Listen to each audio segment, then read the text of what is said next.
audio, we have just oh, okay. What's up? It was a black screen for a little while, and then a picture came up. Yeah, And I don't know. I think it's because I added a directory and I did it wrong. 1 second. no, Live radio, folks, for the nobody that's listening at the moment. we've got at least one person in the chat saying hi. Who is it? Largoober. Oh, Laura hey. Goober. Hey, it's a goober. It's a goober. I like Goober. He's a solid dude. He tolerates me in Battlegrounds. He really does. Because And I am la terrible. sometimes being tolerated is all we really want in life, right, Luke? I just got thumbs up. I've been tolerated. All right, well, we're far enough along. We'll start things off. Hi, I'm Jonathan. And I'm Lauren. And we are Glib Shark, and I have a piece of rice in my throat, so I'm going to be coughing in a little bit. So before I do that, I'm going to pass it off to the lovely, the talented, the amazing Obo Crazy, here to do a little something we call This Week in Geek. How you doing, Obo? I'm doing good. Go get yourself some water. And also, I'm kind of impressed how much you were able to say with a piece of rice stuck in your throat. I only have one thing I want to talk about with This Week in Geek, and that's Animaniacs. Because Animaniacs makes me What's happy. it time for, Lauren? Well, I believe it's time for Animaniacs. Are they zany to the max? To the max. Wow, Don't make me sing all the countries of the world, because I will. So for those of you who don't know what Animaniacs are, you can actually go on Netflix right now, watch all 99 episodes. It was an animated series that ran on Fox Kids from 93 to 95 and then switched over to WB from 95 to 98. It also spawned the Pinky and the Brain spinoff. So if you've ever watched any of that, you'd be familiar. And it's a cartoon by Steven Spielberg, basically. He helped develop it after he had this success with Tiny Toon Adventures.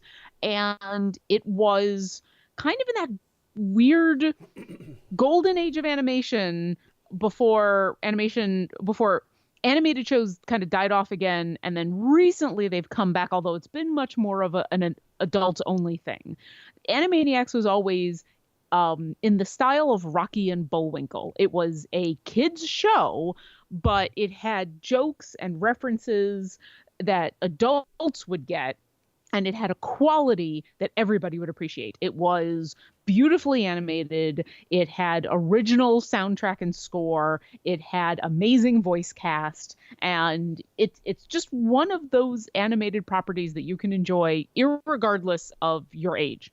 And the show holds up rather well. It does drop a lot of period specific references. I mean, heck, the opening theme song references Bill Clinton playing the saxophone, and that's probably a reference you might not get if you're, say, 20 years old or younger. Yeah, you probably wouldn't get that. So there's some things that are going to fly over your head or just be too old to really remember. But in general, it either referenced really old things that have become popular zeitgeist or are just funny. So it's definitely worth watching. With that in mind, apparently there's talk of a new Animaniacs series in the works. Now, this is coming from IndieWire. They're the ones that have broken this. They say that there is talk of Warner Brothers Animation kicking around a brand new version of Animaniacs, and that Steven Spielberg is still in talks to produce it. It is not out of the realm of possibility that many, if not all, of the original cast would be able to come back. The voice stars, Rob Paulsen, Tress MacNeille, Jess Harnell, Sherry Stoner, and Maurice LaMarche were all very much involved in the show and have continued to love the show so much that they actually on a regular basis go and do live versions of Animaniacs kind of as a stage show. It's kind of them in front of a live orchestra, in front of a screen, doing the voices of a lot of the songs that were sung. So it's all really an early development. Really, it's everywhere that's announcing that this thing might be happening are referencing this IndieWire article. And a couple of the news outlets who have actually tried to get Warner Brothers to make a statement have just said, we're not making any statements. I'm interested. I'm not interested in a reboot, but this sounds more like they're just doing a new version. If it includes all the same original people and if it keeps that same quality of not just of high production value, but of a show that is suitable for kids, but gives stuff for adults to enjoy, I'm not necessarily against this. Now, I guess you could call it a reboot, but it's not like there was a lot of story. It's not like there's reboots that can happen. This isn't name any one of the major reboots that have happened in the last 10 or 15 years. You could just, I mean, it wasn't like a serialized drama. So I think this is something that they could do, especially with everyone still kicking around and having fun. The writing is kind of the big thing that has to be excellent, but I think if they could pull it off, I would have no problem with, quote, new versions of Animaniacs. I loved the show when it was first on. As you might have heard in the pre-show, I can still sing many of the songs, including the 50 state capitals and the nations of the world, although at this point, the Nations of the World song is slightly out of date because there are nations on there that don't exist anymore and there are new nations that are not on there, so they would have to update that one. But there's still whole songs, and Pinky and the Brain has become such a big thing. I mean, that alone I think has populated popular culture, where you can really say, hey, what do you want to do tonight, and someone will think to say the same thing we do every night: try to take over the world. So we'll see. I'm kind of excited. That's all for This Week in Geek. I'm Obo Crazy in United States, Canada, Mexico, Panama, Haiti, Jamaica, Peru, Republic, Dominican, Cuba. The world is indeed a very world place. And if you have something in the world that you would like Obo to read or sing, say a list of countries in the world, find us on Twitter at Obo Crazy or at Glib Shark, which is the actual us, since Obo Crazy is just the lovely and talented person. And I, of course, am Road_Block. Jack Edithel is at Jack Edithel. Super easy to find. Hit us up. Check out our YouTube page. We post videos there, and they're great because they're this show, and it's great. Like us, subscribe us. We do this every week, or at least as often as we can, when we're not trying to make up our Dungeons and Dragons and Drugs schedule for reasons. And it's well, we have a lot of fun doing this show because we get to, I feel like this show is very therapeutic for me because we get to talk about things that don't really fit anywhere else. Like, yes, Dungeons and Dragons and Drunks I absolutely love, and I love doing it, but Jonathan the Magic Muscular isn't going to talk about the state of movies or the state of entertainment, as it were. And although Jonathan, you guys do manage to, quote unquote, watch a lot of those plays back in Waterdeep, so I'm never surprised when you manage to bring up references to movies that have come out somewhere in the middle of Faerun. Well, listen, so I think that is a super clever way to make those pop culture references but still stay immersed, because Waterdeep is a big place and there are lots of creative people, so who knows what plays they may have come up with. No, listen, I agree. I totally agree. Or else I would have shut that shit down super fast. No, so, I think that was very funny what you guys did. So speaking of plays that are coming out, let me ask you something, Obo. And this is before we get to the some of the topics that I discussed. But it is something that I'm thinking about more because it's about to happen. Wonder Woman comes out this weekend. Wonder Woman! So I had been kind of worried because on the one hand, I want to support female directors making movies about female heroes, especially super powerful ones like Wonder Woman. And historically, let's not forget, Into Bondage. Yes, she loves tying dudes and chicks up, I believe. She was not discriminatory in that sense. You could get tied up in the lasso of truth. So Wonder Woman is getting ready to come out. And I was kind of worried because it's like, I want to support this kind of craft. But I didn't, like, is it wrong to think that maybe you shouldn't support something just because it's directed by a woman and it's about a female hero? What if it's bad? And the No, only reason why you're supporting it is because of those factors. that I believe you should support something because it is good, or you enjoy it, or you find value in it. I think you should support it because you want to, irregardless of who made it.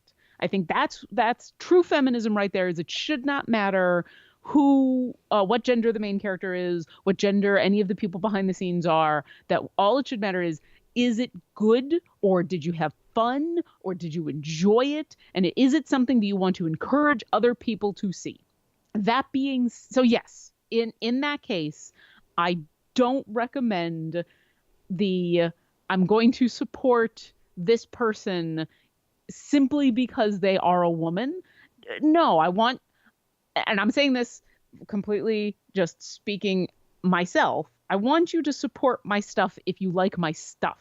Now, when it comes to support, let's just talk about Wonder Woman. I'm heartened by the fact that a lot of the early reviews that are coming out say that it is very good. Yes, because I've been worried about it being the bad. thing. It's like, and I've heard the same thing. That's why I've sort of brought it up now, was because of these reviews coming out saying this movie is actually good, and it's like, oh my fucking god, finally. Yeah, no, and I don't think you should be required to go see it. Like, if it's bad, if the reviews had come out, or if people had gone to see it this weekend and they came away going, oh no, DC kind of failed miserably again, and it's a mess, and all the problems that we've had with a lot of the previous DC movies, if they continue in this, because we haven't seen it yet, so we don't know, then no, I think if you don't think it's good, I don't think anyone should feel beholden to go see it simply because of the fact that it's a woman as the starring role, or that it's a woman director. Because in the end, you want to promote quality, and then the equality should be that you're promoting that there's enough content out there by women and people of color and the LGBTQ community that that you have a variety of stuff to choose from. But no, in my first and foremost thing is it good? Do you enjoy it? Do you want to tell people about it? And if the answer is no, then no, I don't. And for me personally, same thing. If you like my stuff, if I put out if you watch Dungeon Drunks or listen to Dungeon Drunks, if you listen to any of my oboe playing, if you like this show, if you enjoy it, then yes, I want you to promote it. I want you to tell your friends. I want people to know that this is something that you think is worthwhile. If you listened to my oboe playing and you didn't like it, I don't want you to feel like you have to promote it because I'm a woman playing the oboe. That defeats the purpose. Yeah. So that's my take on it. So I am encouraged, one, by the fact that we are going to have hopefully a good DC movie. I'm trying not to get my hopes elevated too high. Like, I know that it's running, I think, a 95% on Rotten Tomatoes as of this moment. So I don't want to go in there like expecting a marvel of cinema. Yeah. All I want is a good movie with a good story and a good main character that is also a DC hero. And I think the fact that it is Wonder Woman that is going to hopefully have this breakout, I think that's amazing. And so real quick, what do you think of these Alamo Drafthouse woman only screenings of Wonder Woman? My initial thing about them is that I don't care, because for the same reason I don't care about any exclusive streaming for anybody, whether it's Ladies Night Out or it's a special for AARP members or whatever. At the one point I don't care. On another hand, we're talking about like 2 screenings total. Yeah, I think it was one, and then one sold out, and then they opened up a second one. So the vast majority of anyone who is really upset about this are really upset over a super tiny little thing. The only argument against it that I saw that I did agree with, although I don't think that this should be a reason to stop these things, is someone did say, one of the reasons that there is this push to support female-led roles and characters of color, and kind of what you were just talking about, Jonathan, the way you're feeling, is because there has been such a backlash against women in prominent roles, and that especially in the superhero genre, getting women character to the forefront, or even on equal grounds with some of the other men when it comes to number of movies, time in a movie, merchandising, has been incredibly difficult. And so the goal should be to get more men to go see Wonder Woman, not exclude them, which I think is a thing to think about, yes. And I think if it was more than 2 screenings at one theater in Texas, absolutely, that might be a concern. If this was like Regal Cinema doing an entire weekend of just women screenings, that would be a bit much. But we're really talking about 2 showings at one theater. Come on, who cares? I completely agree. I don't think this is worth the attention that it's gotten. I think you have to chalk a lot of things up to, hey, it's just the Draft House. And that's fine. That's their thing. I have wanted to do some of those wacky Draft House screenings before. Like I know with Die Hard, they give you cap guns. And you like during the gunfights, you fire your cap gun at the screen or in the air or whatever, and they do other stuff that's they serve like Twinkies and shit. It's great. So I really only chalk it up to that. I think it's gotten completely overblown. I think people need to check themselves. Go see fucking Wonder Woman at the Draft House, at anywhere, at any other time. Just let these screenings be. Just let them be the kooky little things that the Draft House does, and that's it. Now, if you're really butthurt about it, maybe the problem is you. Yeah, it's not worth being upset. With all that being said, because Wonder Woman sounds like it's going to be good, at least all the stuff I've heard about it initially, despite the fact that this weekend is a little busy for me, I'm going to do my best to try to see it this weekend, because I feel like, all right, this looks to be good. I want to see it in the theater. I'm going to try to see it opening weekend to help with that opening weekend box office. However, that's not going to happen Friday or Saturday. It's going to have to happen on maybe Sunday. And hey, I'm going on Thursday. I mean, if it turns out to be good, we may try and go see it over the weekend. One thing to consider, though, when you go to see Wonder Woman, and this is something you really ought to do just in general, when you're going to see a movie you really like at a theater you really like, buy the food. Buy a thing of popcorn. Buy an overpriced soda. Because you know what? You may not see that number on the box office returns on Monday or Sunday or whenever they come out, but the theater knows. The theater keeps track of that. And the more theaters get those kinds of returns on those weekends when movies like Wonder Woman come out, that's another voice saying, hey, we want these things. We are exhibitors of this product, and this is what we want. So if you have the means, go ahead and do that. I know not everyone can, and that's okay. As long as you're going out to see the movie, that's fine. But speaking of things that are happening this weekend, in between some time when you actually go out to see Wonder Woman, you should probably check out this thing called the Stream of Annihilation. Yes. Yeah, if you haven't heard about this, the Wizards of the Coast is doing a 2-day live Twitch streaming event. It's going to be 10 a.m. till 10 p.m. this Friday and Saturday, so June 2nd and 3rd.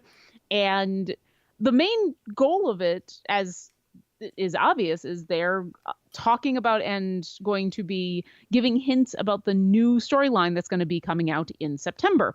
The big thing is that they've invited a whole bunch of people who have been involved in the online D&D community, whether it's groups who stream themselves playing Dungeons and Dragons, whether it's people who have put up videos about, how to play, how to DM, whether it's companies that produce content and supplemental things like Roll20, Fantasy Grounds, WizKids, Curse Media.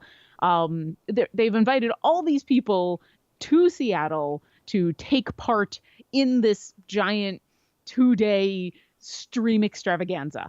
And I am super proud to say that thanks to Dungeon Drunks and the kindness of the fans, I'm one of the people that is being paid to. Well, I don't have to come on out. I live here in the Seattle area, so it actually makes it pretty easy to invite me. That I'm going to get to participate. I'm not DMing. I'm probably playing. They haven't come out with the final the final schedule just yet. I believe I'm going to be playing, and I will absolutely, once they post the schedule, let everybody know when. But yeah, it's even if you can't, they'll be obviously archiving the whole thing, and I would love it if you get a chance to watch when I'm going to be on, because ego. Also, I think the whole thing is just going to be fantastic. The groups that they have on there are amazing. I mean, they've got some of the giant groups, like they've got the C Team from Acquisitions Incorporated. They've got Maze Arcana. They've got Misclicks. They've got, I actually hadn't even heard about them until very recently. Dragon Friends from Australia, High Rollers from the UK, and then individuals from a whole bunch of other groups. So not they won't have all the people from Critical Role, but they've got a whole bunch of people from Critical Role. They've got Dylan Sprouse is coming out. I'm trying to remember who else is listed. Oh, Matt Colville.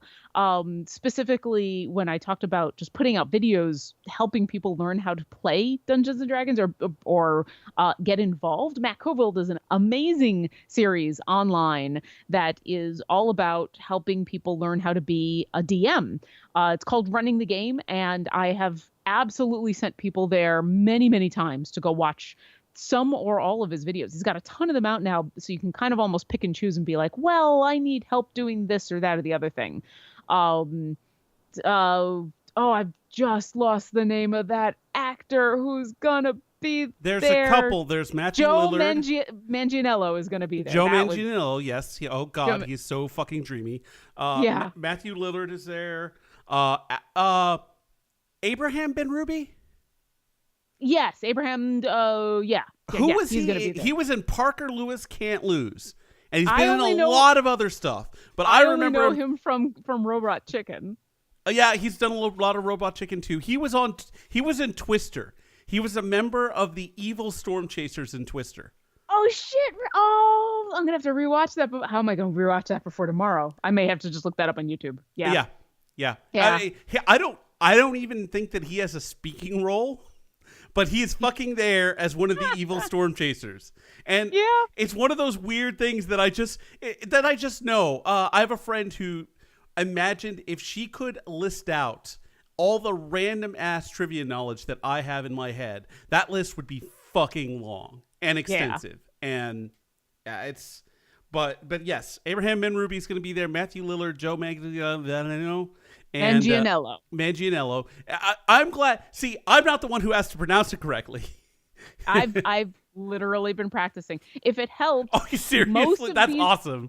Yeah, well, because many of these people I have been a fan of, but I don't know personally of almost any of them. I've corresponded with a couple of them over Twitter, over email, and that's about it.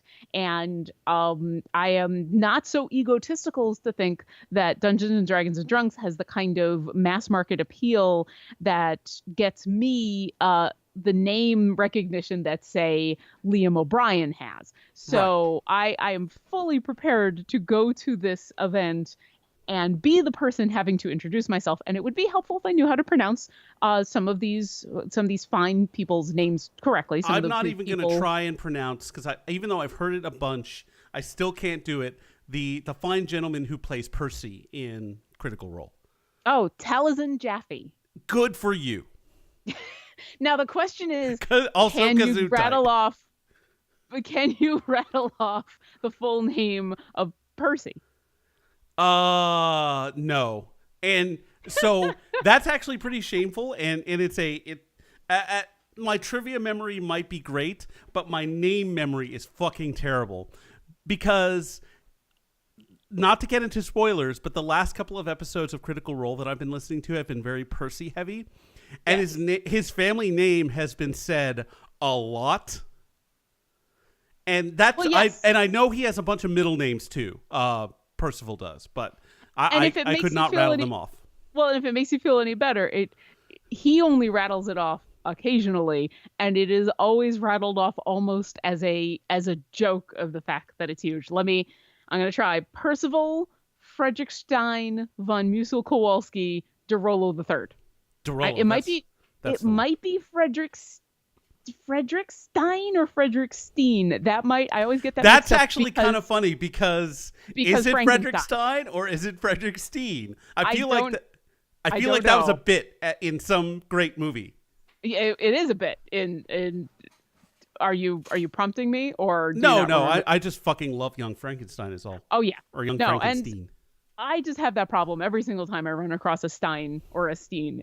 Is in my head I hear Gene Wilder. And I can't exactly. It's Frankenstein.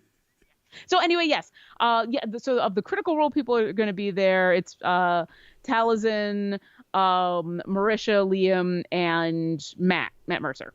So but half the crew, which is super impressive considering this is an event. Now, I don't know how long they're going to be there, and because the schedule hasn't come out yet, it's very possible that all the stuff they're doing isn't until Saturday. But like they've got a game Thursday night, and while the flight from LA to Seattle isn't terrible, we're still talking, they usually get out of that game at 10 or 11 at night, and now you're talking a red eye, and now there's a 12-hour stream the next day. So I'm super impressed. Yeah, that's half the cast is able to come and do this. That is actually, now that you say that is impressive.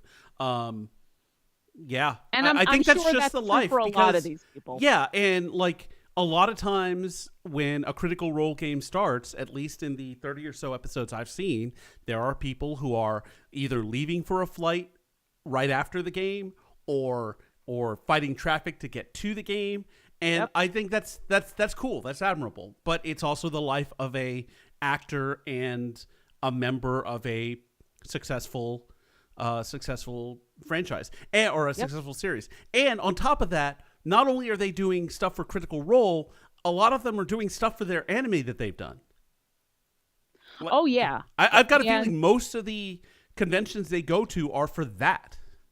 Oh, at least I think when Critical Role started, most of the conventions they talked about going to, were for anime. And now that Critical Role itself has taken off and live D&D Let's Plays, I guess you could almost call them, has taken off, and Critical Role especially, probably it's now 50-50, but still, I mean, we just had here in Seattle about a month ago, SakuraCon that Matthew Mercer came to, and he came because it's SakuraCon. It is a giant anime convention, and people were very well aware of his Critical Role credentials, but he was definitely here because of his voice acting for anime stuff.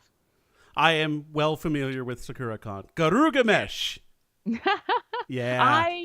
I have no anime cred except that I love being around an anime convention, because if you want to see some top tier cosplay, even if you've no idea what those people are dressed as, go to an anime convention. It is friggin' amazing. We just saw friend of the show Bacchus was the reason that I was in I saw those pictures. Yeah. I live just outside of Seattle, and like any major city, you have to have a reason to go into the city because traffic, and Bacchus is why I would go into the city. And I had an amazing time hanging out with Bacchus, and then we got to also see all the crazy cosplay, and it was amazing. So yes. Anyway, before I continue to ramble on about other things, because you got to go to an awesome convention too we want to talk about, I promise on Twitter, if you follow me on Twitter at OboCrazy, I will be tweeting about the stream. I will be tweeting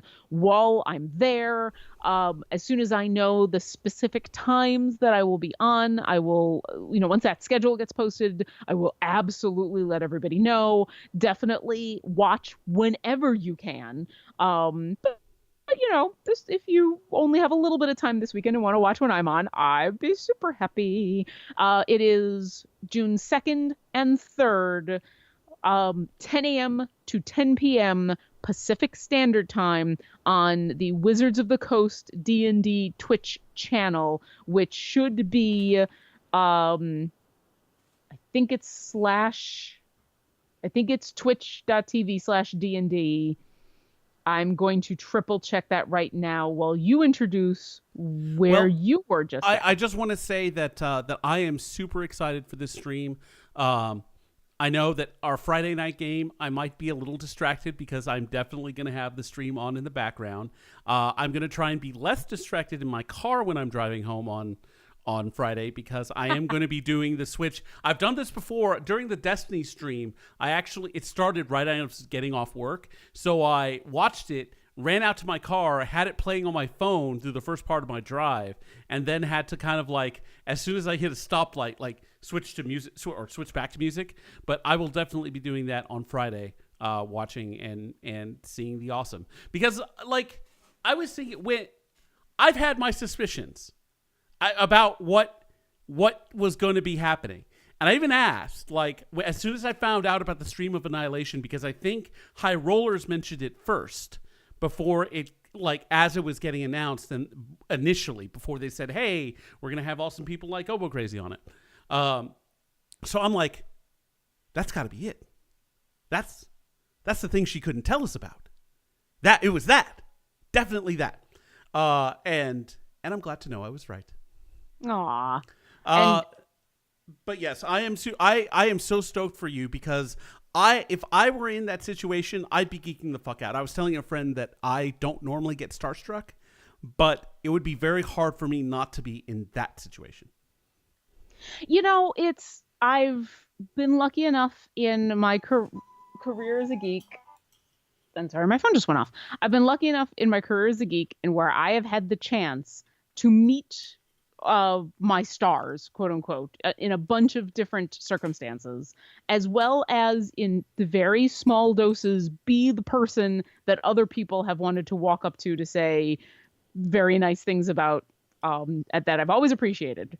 And two things have helped with the whole starstruck thing. One, being on both sides of that encounter, realizing that the vast majority of the time, especially when you're at a convention, when you're in a situation where approaching someone is totally acceptable, not out in public, everyone kind of enjoys it, because you're telling someone that you admire them and you enjoy what they do.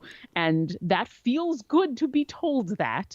And as someone who has, on a rare occasion been told that, it feels good to meet those people and thank those people. And then you immediately have something to talk about with those people. So having that kind of, I'm going essentially to a convention with a bunch of people I don't know, except I know something we can all talk about and geek out about together. We're all going to be Dungeons & Dragon geeks. The other thing is, I remember a quote from Bernie Burns from a decade ago.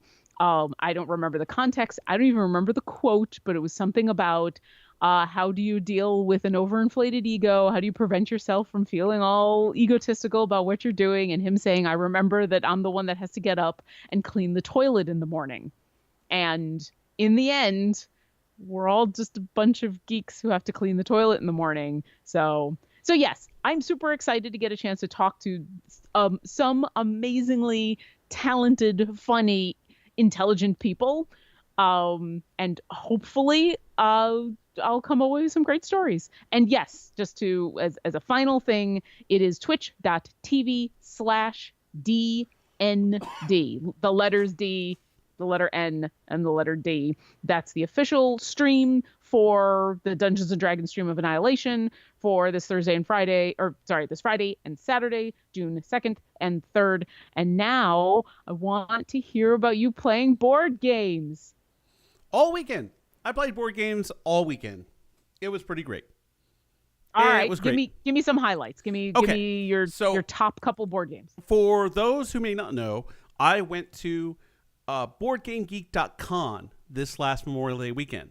But those astute of you may realize that it is not November.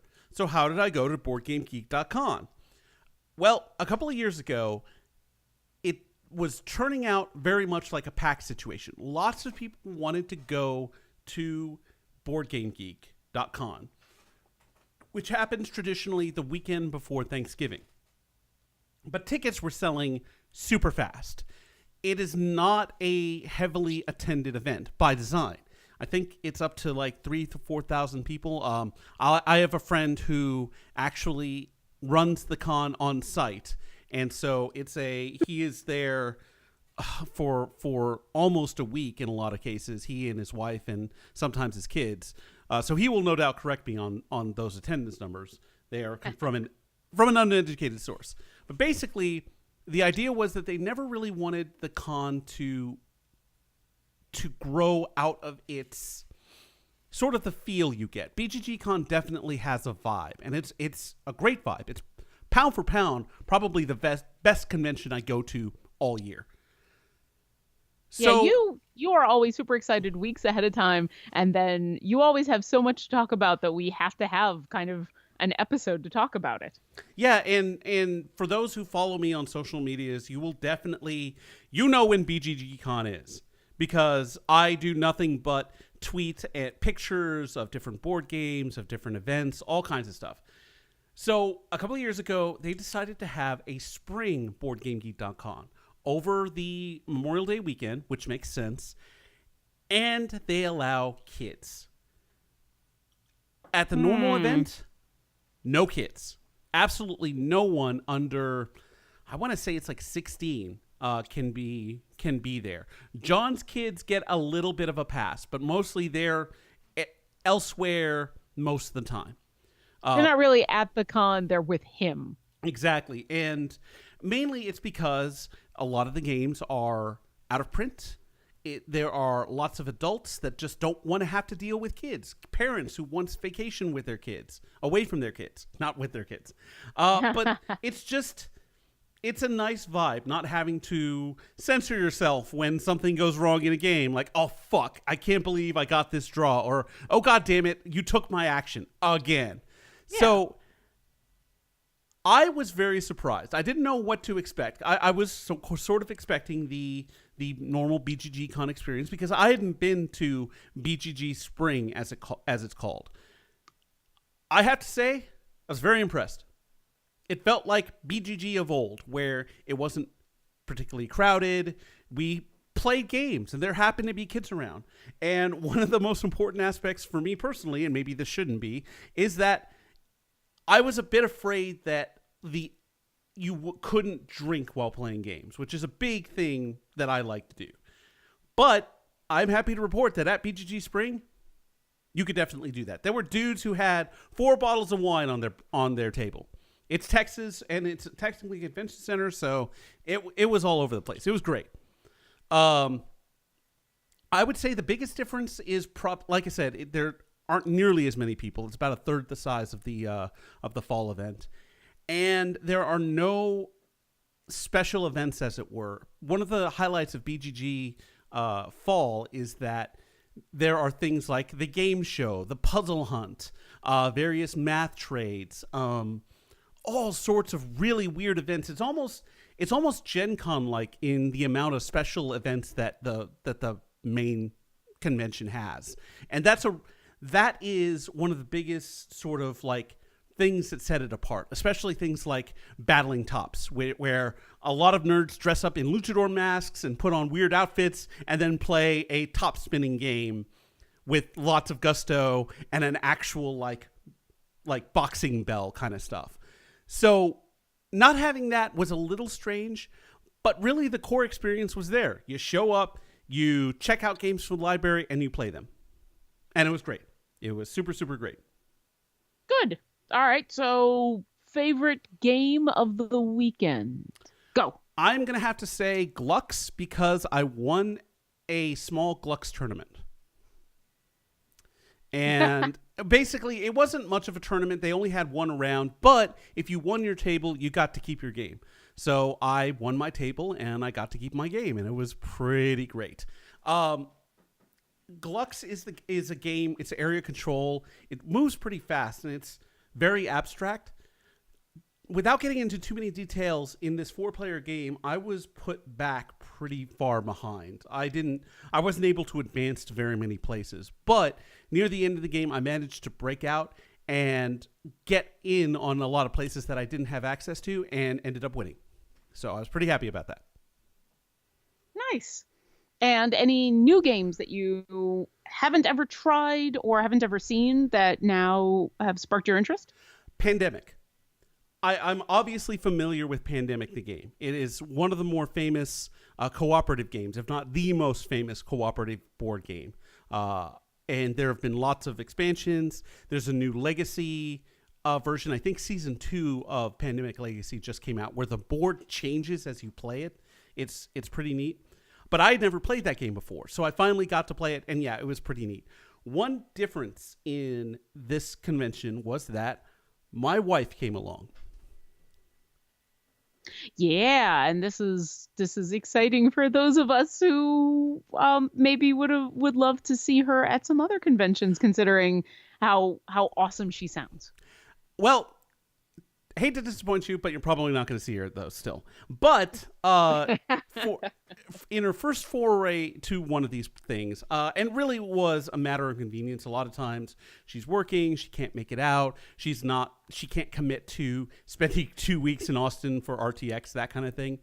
But this was at the end of the school year. She was able to come with me. And for a while, we didn't know if she would actually be able to, because if there was a storm or snow day at some point, then she would have had to gone back to school today, which would have meant that she would not have been able to come with us because she would have had to prepare for one last day, which would have sucked. But fortunately, the stars aligned, the weather cooperated, and she was able to come out. She did not enjoy all of the games she played, but she did enjoy some of them. So we are going to be picking up things like Pandemic and Castles of Burgundy and some of those, and play them 2-player and see how she likes them, and maybe expand from there. We'll see. She did have her first Dungeons and Dragon experience in the what was it? The Wrath of Alshuron or whatever D&D board game.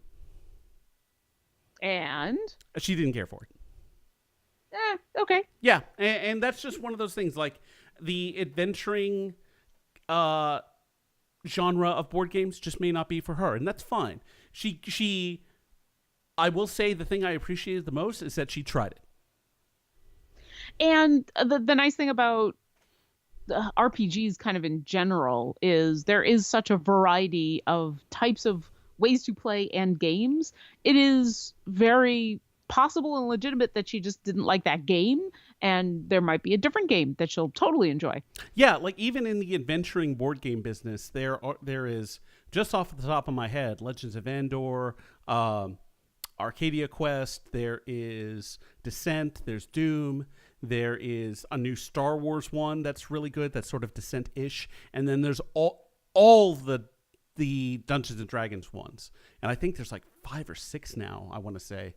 But yeah, like we played a variety of different games. We played some area control like Lux and Grande. We played some light auction stuff like Isle of Skye. We played Can't Stop, which is an excellent game. That's pretty light. It's great for if it's late at night and you are maybe a little tipsy and maybe you are rolling dice and trying to get 7s, and when someone asks you that if you were happy that you got a 6, you respond with, 6s don't mean shit to me. I want that 7, and I got that 7. I was very, very happy. And nice.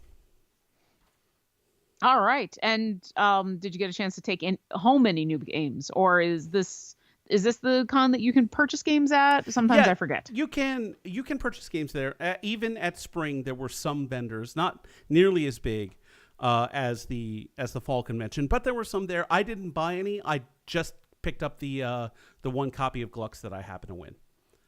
We also actually they had, if you know the game Wits and Wagers, they have a new Vegas edition of the game, and that company put on a Wits and Wagers sort of game showish event, which I'm proud to say the championship game show team of 2015 made another appearance at this event, passing Korn, and we won. Yay! Nice. Yeah. What'd you win? Some gift certificates, which we consolidated and gave to one of our teammates, so they went and bought something. Evolution of Flight, I think it was. But I mean, it was a quick little event. It wasn't taken too seriously. It was a lot of fun. It was very raucous, as raucous as that event can, or that convention can get. But it was still lots and lots of fun. Well, good. I'm glad you enjoyed. And when's the next one? Funnily enough, the next one is the same weekend as PAX Unplugged. So it's happening the weekend before Thanksgiving, and it's going to be the first BGG Kahn in like 5 or 6 years I'm going to be missing. Because I'm going to PAX Unplugged. Yeah, but PAX Unplugged. If I had the money and the time. That's always the way it is. It's always money and time. Sometimes more money than time. Sometimes more time than money. But I'd love to go to that. I'm pretty excited. I think we should have a more complete roster of people who are going to that convention as it gets closer. But I do know that fellow cast members of Dungeons and Dragons and Drunks, John Sedlak, a.k.a. Carlton Tanks, and Jack Edithel, a.k.a. Travancore, should be going. I think they're like 90-95% going. John more than Jack, because obviously Jack is going to have a lot of responsibilities here. But I think Jack should be able to get away. I know we're going to meet some friends of the show out there, and I'm really looking forward to it. Super looking forward to it. Because, and frankly, the more you guys talk about it and the more of my friends go, the more I want to go just to see you guys. Yeah, and that's going to be really cool, because I know there are going to be some people that I'm not going to see in person until RTX, and then after that, I have no idea when I'm going to see them again. But seeing them at PAX Unplugged, since it's an East Coast convention and it's in a pretty advantageous spot being in Philly, a lot of people that I wouldn't normally see are going to be there. Yeah. And I'm really, really excited for that. And when is that again? That is, let me look up a date. I do have my passes. I just don't know when it is. I believe it's November 17th through 19th. Nice. Not the best time to be in Philly as far as the weather is concerned. But you know what? If you're going to this kind of con, you weren't going to be outside much anyway. No, probably not. I know I am definitely looking to stay very, very close to the venue. And one of the nice things about this venue is that it is right on a main subway station. So there's lots of places you can stay that would normally be too far to walk, but it's like a couple of subway stops away. Perfect. Yeah. Well, I need to go because I've got stuff I need to prepare for the stream of Annihilation. Oh my god. Oh my god. And it's please happening. Tune in to the stream of Annihilation. Run us down the deets again. Okay, so the main thing, Friday and Saturday on twitch.tv/DND. Those are all letters. If you just search for Stream of Annihilation, it'll come up. The full stream is happening Friday and Saturday, June 2nd and 3rd from 10 a.m. till 10 p.m. Pacific. So West Coast people. And if you follow, there are so many people you could follow on Twitter, all these amazing people. But if you're listening to me right now, if you want to follow Wizards, basically the D&D people, Wizards of the Coast, you can follow them on Twitter, and they'll have kind of everything you would ever need to know. So If you just want to know when everything is happening all the time when it comes to D&D stuff, follow them. But I would appreciate it if you would follow me on Twitter at OboCrazy, and I promise not only to be tweeting out all kinds of amazing stuff and pictures, whatever I can, whatever I'm allowed to do, which I think once we get there, it's pretty much, you can follow all the appropriate hashtags as soon as we get there. But I will let everybody know when I'm going to be on the stream so that you can watch me and be in the chat and cheer for me and say, yay, Obo Crazy, because, hey, ego boost. I want as many Rooster Teeth people there as I can get. I have a list of demands from your Dungeons and Dragons and Drunks players. Oh, jeez. We demand that the phrase "the Magimuscular" gets said at least once on the stream. No promises. We demand that the phrase "Hail Tiamat" be said in the voice of a kobold at some point on the stream. Will be dependent on what I'm playing, but I'll give it a try. We demand... Actually, that's it. That's the only ones that I can remember. I know. Right. If you have any demands for Obo Crazy, let her know at Obo Crazy on Twitter. Find us at Glib Shark on Twitter. Find me at Road_block. Him at Jack Edithel. Collectively, once again, at Glib Shark. And find us on YouTube. Find us everywhere. Find us on Facebook. Like, subscribe. We love it. We want to bring you more stuff, and we want to make sure that it's nice when people listen to us. So that's really cool. But Obo, I am so happy and so excited for you, and I know that you're going to represent yourself well, and you're going to represent your players well, and it's going to be so awesome. They are lucky to have you. Aw, well, I am only there because I get to DM for 4 amazing people and a whole bunch of amazing fans who about a year and a half ago when Greg Tito was like, hey, I need people to be on this podcast, yelled and screamed about having me on the podcast. And that started a beautiful chain of events of getting invited to do this wonderful thing. So I am there because of you guys. So thank you. And thank you, all of you, for spending some time with us. We are super happy to entertain you for an hour every week or so. And once again, for Obo, for Jenga, and for everyone here at Glib Shark, we want to say thanks. Thanks for listening. I don't know why this is so hard. My brain is a little foggy. I think it's a rice coma. Good health, and go play some D&D. Go play some D&D. Roll a 20 for us. Bye.